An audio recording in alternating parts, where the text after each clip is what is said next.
So it was time for some normal maintenance on my 2016 Mazda 6, and I have to do the rotors and the brake pads. And I did notice that my model has the electronic parking brake, so I've already finished the other side, and I just wanted to, I guess, record a little bit of this process for the other side because I know there's some misconceptions online, or it's not as clear on the forums of how to put the electronic parking brake into service mode and what to do after that. So I already recorded that portion of it, of how to actually put the car into the service mode. And I am under the impression that once you do that, you do not have to take off the electronic parking brake. And once you put it in the electronic parking brake into service mode, that means you can treat the whole system as a normal brake change. You can actually compress the piston normally, whereas if you don't put it into the service mode, I believe the electric parking brake motor prevents that, and people, I believe, have damaged it during that. You will notice my calipers are red because I'm a poor person, so I can't afford Brembo brakes, but I wanted to paint them red. So I took everything apart, hit it with the wire wheel, and, rattle canned it with some red color. Don't make fun of me, but, as a young child, to me, it looks cool. So let's go ahead and get started on this, and I will show you. It has the new parts on, but I'm going to take it all apart and put it back together so that you can see what it actually is as far as the process it takes to do the rear brake pads. So if you look at your brake assembly, like I said, this is the new parts that I put in and all that good stuff. I opted out for some drilled and slotted rotors and some, I guess, fancier ceramic pads and all that stuff. I don't even know. I know from experience that doesn't do much, but whatever. It looks cool, and this is a daily driver. I'm never going to win a race. If you have to replace the rotor, which I will show you later on, you have to take off this whole thing. Obviously, this is a two-piece setup, so if you're just doing your pads, all you have to do is remove these two right here, and then the actual piston and the mechanism that actually makes your car stop, you can just remove, or honestly let it swing out of the way. So then you just pop in the new pads, and it's simple as that. But if you have to remove the rotor, you have to take off, I don't know, this carriage or whatever it is, which is a couple of other bolts. So let's start taking this apart. Honestly, there's multiple ways of doing this. You can literally just take the carriage bolts off and just remove the whole thing, or you can do each part separately. I'm going to do each part separately so that you know if anybody ever needs the video. So the first thing that I'm going to do is to remove the parts if you're just doing the brake pads, and that's all you have to do. So let's get started. So what you have to do is remove these two bolts. As I mentioned, the electronic parking brake, which this is the whole motor and all that assembly for it, which controls your piston. I have already put it into the service mode so that I can compress this piston without having to take this whole assembly off. All it takes is a 14 millimeter socket, and let's go ahead and start taking that apart.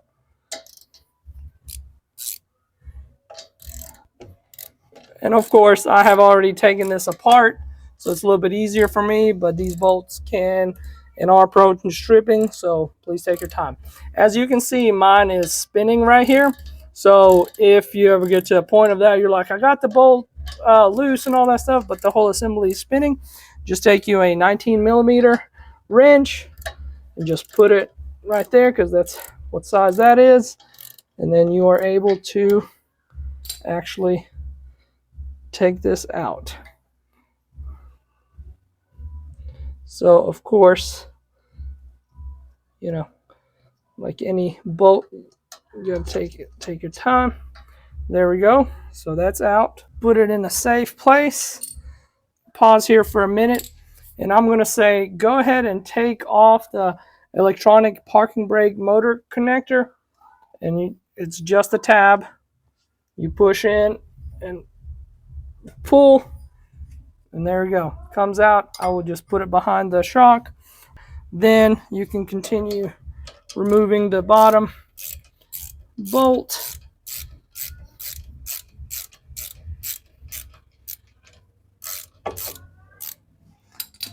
There we go. I'm gonna take that out. Put it in a safe place. And then I can just grab the whole assembly and just take it off, right? And then I would utilize, if you want to, I would utilize like a old Colt hanger or something like that, or some bungee cords. So this is not dangling off of the brake line or brake hose just like this. Honestly, if it does it for a little bit, it shouldn't be an issue, but it's just good practice just to let it, sit somewhere where the pressure is relieved off of that thing. So at this point, we are able to do the brake pads if you are just replacing the brake pads. So you would take your old ones and you would, honestly, it's easier to grab them from the top and pull and just keep pulling, and there you go. It'll come out. Same thing for the other one. There you go. And it comes out, right? That's all it is. And then you would put on your new ones. But if you have to do the whole rotor change as well, you have to remove this carriage as well so that you can get your rotor off. This one right here, same thing. Just be careful. There you go. It is a little bit deceiving because I've already done this stuff, so my bolts are coming off a little bit looser. If you would prepare, I would say clean the bolt off and then make sure the socket is sitting properly. And then if you can use an impact, if not, I always have the wrench right here in the socket, and then I just tap it with the hammer to mimic the impact, and then it usually comes out without an issue. So then, same thing right here. Fun fact, this is fine threads, and it'll take forever to take out. So you have two of these. Obviously, this is one of them. And then the other one is up here. There you go. Let's break it loose. There we go. I just went through an OSHA class where I shouldn't be using my hand as a hammer. Shows how much I learned. There you go. All right. I think I can get him by hand at this point. There we go. Put it in a safe place. Same thing with the top one.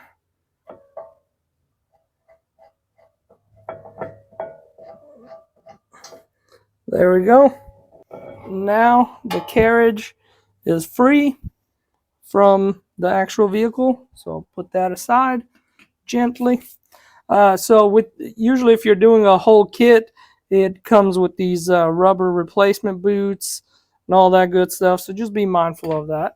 So now you have access to the actual rotor, and again, I have previously done this work, so this should come off easier, but in theory, all you should do is just pull on it, and here comes the rotor and all that good stuff.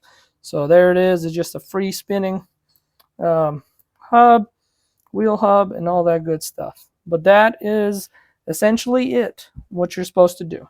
So let's pretend we got to this point, and then let's put everything back together. So obviously, if you have a rotor, you start by matching it up with the lug bolt studs. There you go. And then just make sure it's on there. It is. There we go. Yep. But man, those look so good, drilled and slotted. I mean, it's just for looks, but it does look sick. Then the next thing that you have to do is get your carriage and put it on. And as you recall, it's those two bigger bolts. Let's put them in. Obviously, it's going to be a challenge.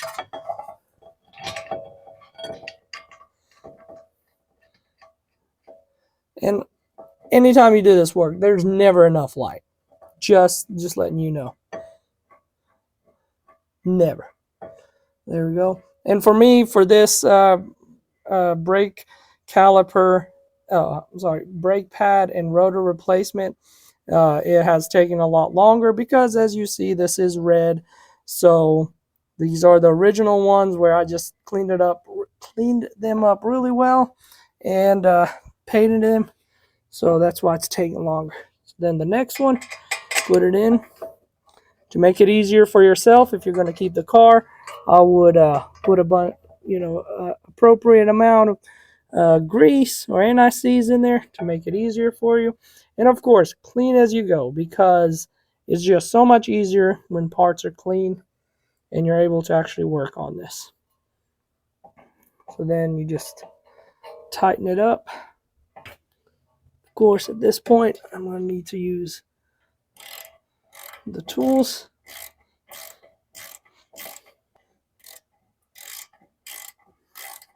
Like I said, these are fine threads. And man, it takes forever. There we go. I would say snug fit. Right there. Of course, it has enough drag where I can't do it by hand, but I can't do it with the tool either. All right, so there you go. Snug up these. There you go. It's not rubbing. So I would firmly tighten these. You can look up the torque specs on your owner's manual. I always do about 800 foot-pounds. It's not going nowhere.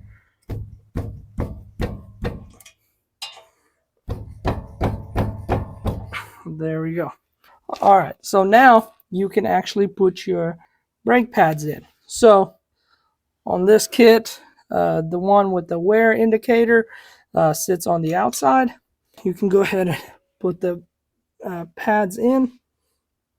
I always start with the spring in first, because you can push down on it and then guide it into its position. So easy, my butt.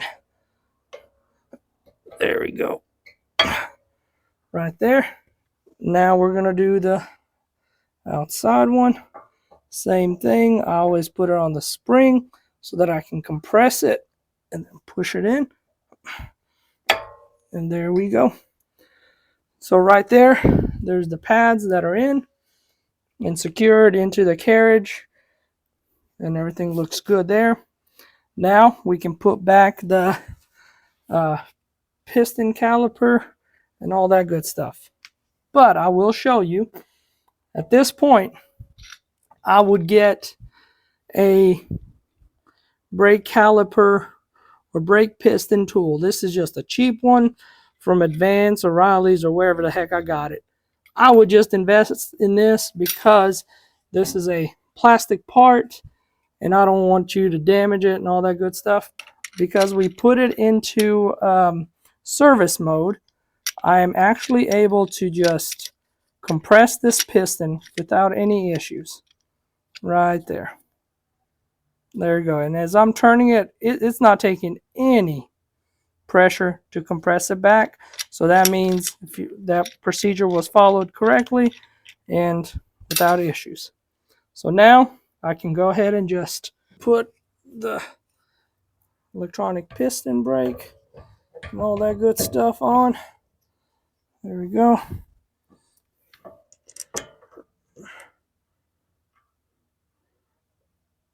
And all of these parts should go in, or bolts should go in by hand.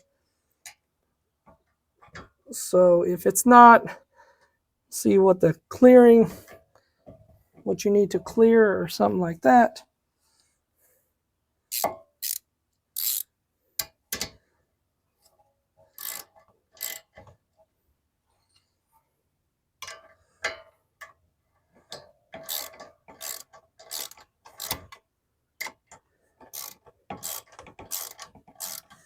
And again, if it's spinning, you take your 19 millimeter wrench and hold that bolt, and then finish it up with the other one.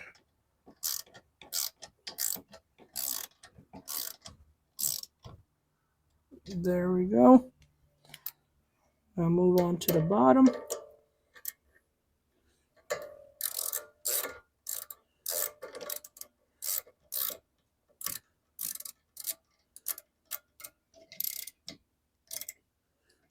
There we go. This one didn't need the wrench. So go ahead and just tighten that one. Honestly, they don't need a whole lot of torque. Just a snug fit. Make sure it's on there. There we go. Wipe everything down. Plug in your parking brake connector. Everything's secured. You tighten these bolts down for the actual piston, and then you tighten the bolts down for the brake pad carriage. And of course, with the rotor, I would spin it, make sure everything's still spinning freely, and it is. With the rotor, they have this, I believe it was a screw that holds it on to the hub. As you and I know, this is like the worst bolt ever. Not even going to put it in there, and honestly, I didn't even see a place for it on the hub that I have. So that's fair enough. Hopefully, that has helped you understand what the process is to do the rear parking brake for the 2016 Mazda 6. Once again, if you go through the process, which is in my other video, to set the parking brake into the service mode, you do not have to take off the motor assembly itself and use that Torx bit to, manually wind the motor down. So you do not have to do that if you put the vehicle in service mode. And once you do that, you can treat it as a normal brake piston and just use a tool like this little piston caliper pushback tool. I don't know what it's called. It was a cheap one. I think it was sub $15, if not cheaper. So go ahead, just get that, because you will save a lot of headache and less broken parts. But hopefully you enjoyed that and that helps you.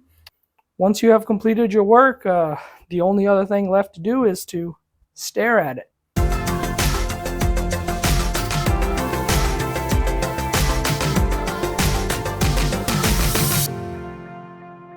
Thank you again for the opportunity to hopefully help you with this. Till next time.